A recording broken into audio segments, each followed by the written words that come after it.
Welcome to PTE updates. For more videos, subscribe our channel.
about women that was provided by the United States Census. A population count conducted each decade became more detailed and precise in response to social changes. Through 1840, simple enumeration by household mirrored a home-based agricultural economy in hierarchical social order.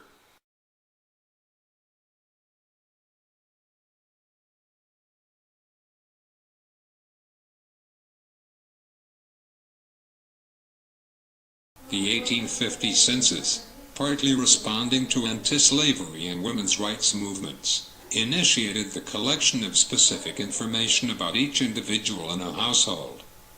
Not until 1870 was occupational information analyzed by gender.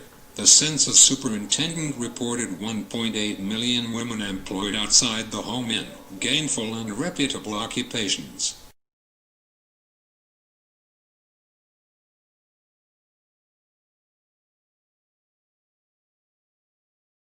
The general density dependence model can be applied to explain the founding of specialist firms. According to this model, specialist foundings hinge on the interplay between legitimation and competitive forces, both of which are functions of the density of firms in a particular specialist population.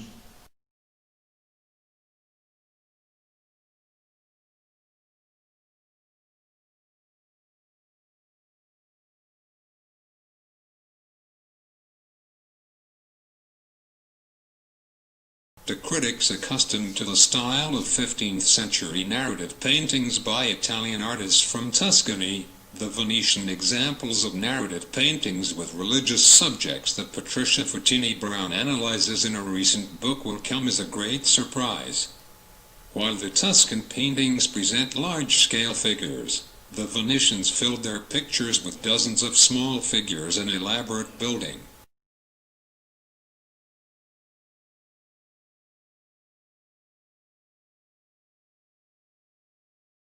While several studies have found a significant correspondence between the density dependence model and actual patterns of foundings, other studies have found patterns not consistent with the model. A possible explanation for this inconsistency is that legitimation and competitive forces transcend national boundaries, while studies typically restrict their analysis to the national level.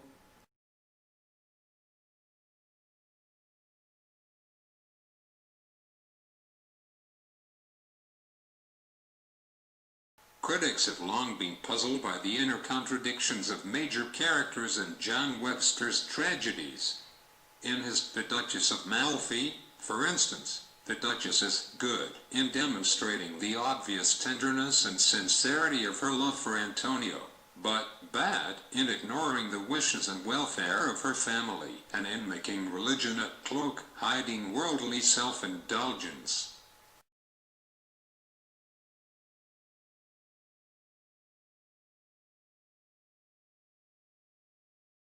In its 1903 decision in the case of Lone Wolf Hitchcock, the United States Supreme Court rejected the efforts of 3 Native American tribes to prevent the opening of tribal lands to non-Indian settlement without tribal consent.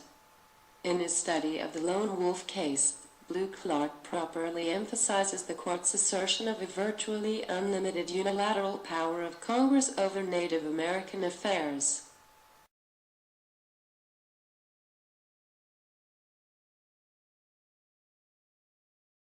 We now understand how the habit of mind that saw the world as a battleground between good and evil produced the morality play.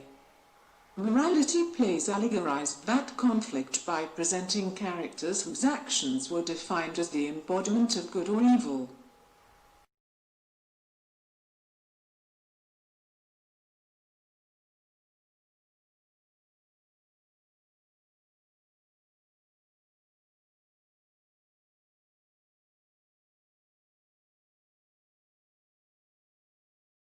Some historians contend that conditions in the United States during the Second World War gave rise to a dynamic wartime alliance between trade unions and the African American community, an alliance that advanced the cause of civil rights. They conclude that the post-war demise of this vital alliance constituted a lost opportunity for the civil rights movement that followed the war.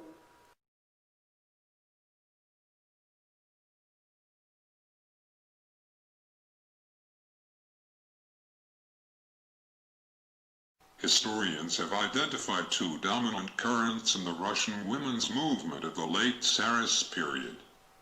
Bourgeois feminism, so called by its more radical opponents, emphasized individualist, feminist goals such as access to education, career opportunities, and legal equality.